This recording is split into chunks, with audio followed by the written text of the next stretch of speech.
All right, let's talk about a guy who turned bank robbery into a full-blown PhD-level research project. Seriously, this wasn't just some smash-and-grab artist. He was a statistician, a planner, and for 3 entire decades, his method was pretty much perfect.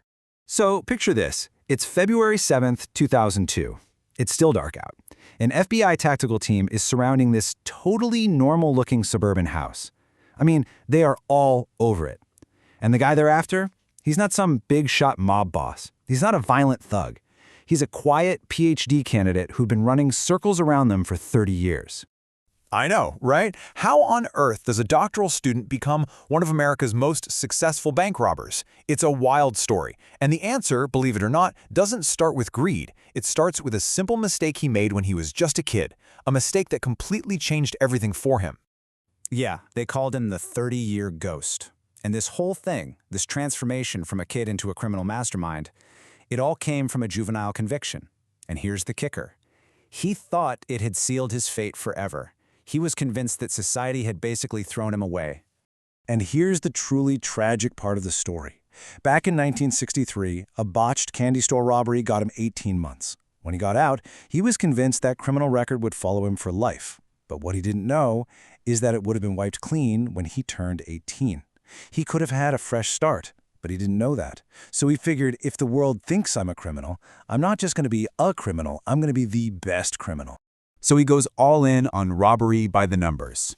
And this is where his academic brain really kicks in. See, for Carl Gagosian, a bank wasn't a bank. It was an equation. It was a data set. He looked at a heist like it was an engineering problem, just a bunch of variables he had to solve for to get the perfect result with basically zero risk. The absolute heart of his system was something he called the F7 rule. It's brilliant in its simplicity. F stood for Friday. Why Friday? Because that's when the bank has the most cash on hand from the whole week. The 7, or whatever the closing time was, meant he'd hit them just 10 minutes before they locked up. Think about it. Customers are gone, the staff is tired, they're just thinking about the weekend. It was the absolute perfect statistical sweet spot. And his pre-heist checklist? I mean, this was on another level. He'd literally camp out in the woods near a bank for days just watching. He'd time police patrols, he'd learn the employees' routines, he'd study topographical maps like he was planning a military operation. He chose banks near dense woods and a highway, and he loved autumn and winter because it got dark early. The landscape wasn't an obstacle, it was part of his plan. This right here, this is where you see the real genius at work, his disappearing act. Cops would show up looking for a getaway car, but there never was one. Not at the scene anyway. He'd sprint into those woods he'd scouted, get to a PVC pipe he'd buried, and inside, bam, change of clothes, cash, and a dirt bike.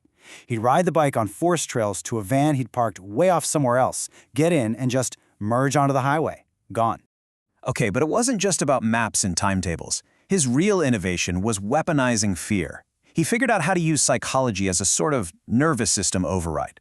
He knew that what happened in people's minds inside the bank was just as important as his escape route outside. And he said it himself in his FBI debriefing. Fear is a weapon. Frightened people make terrible witnesses. That's the core of it right there. He realized if you can just completely overload someone's senses with terror, they literally can't form a reliable memory. Their fear became his ultimate disguise. And you know what? It worked like a charm. You'd get these totally conflicting witness descriptions. One person would say the robber was short, maybe 5'4", and another would swear, no, he was huge, easily over 5'10".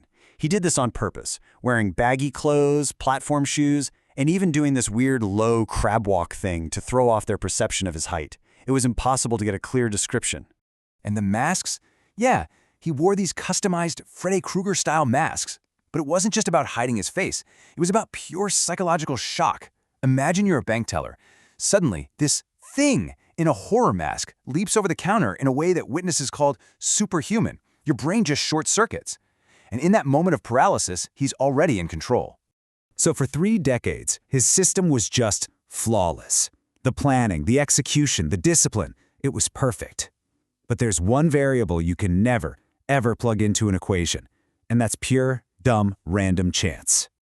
I mean, just let that sink in. 30 years. He successfully robbed banks for 30 years. Most guys in this line of work get caught after 1 or 2 jobs. He had built a system that was as close to perfect as you could possibly get. And what brought this whole perfect system crashing down? It wasn't some brilliant FBI investigation. It wasn't DNA evidence. Nope.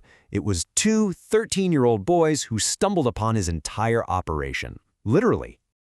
Right, so these kids were just exploring in the woods, and they found one of his buried PVC pipes. And inside was, well, everything. His entire criminal kit. We're talking multiple handguns, ammo, all 8 of those grotesque masks, topographical maps with all his notes, even a hit list of 160 other banks. But the real nail in the coffin? A crumpled-up brochure for a karate school, with his fingerprints all over it. So they've got him, but his capture, it doesn't end in some dramatic shootout. It ends in the most bizarre way you can imagine. It was basically a final thesis defense. So there he is, in the interrogation room. The evidence against him is just crushing. But does he break down? Does he deny it? No. He just gets calm. And then he starts to explain his methodology, step by step, like a professor defending his dissertation to the very FBI agents who'd been chasing him for years. He gave them a masterclass in crime. He talked about timing. Fridays hold maximum cash. Police are distracted. He talked about his 2-minute rule. Any longer and statistically something goes wrong.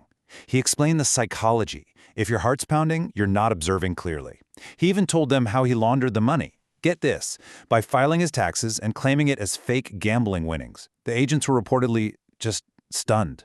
And because he explained his entire system in such incredible detail, helping the FBI understand how he operated, his sentence was slashed from 115 years all the way down to just 17.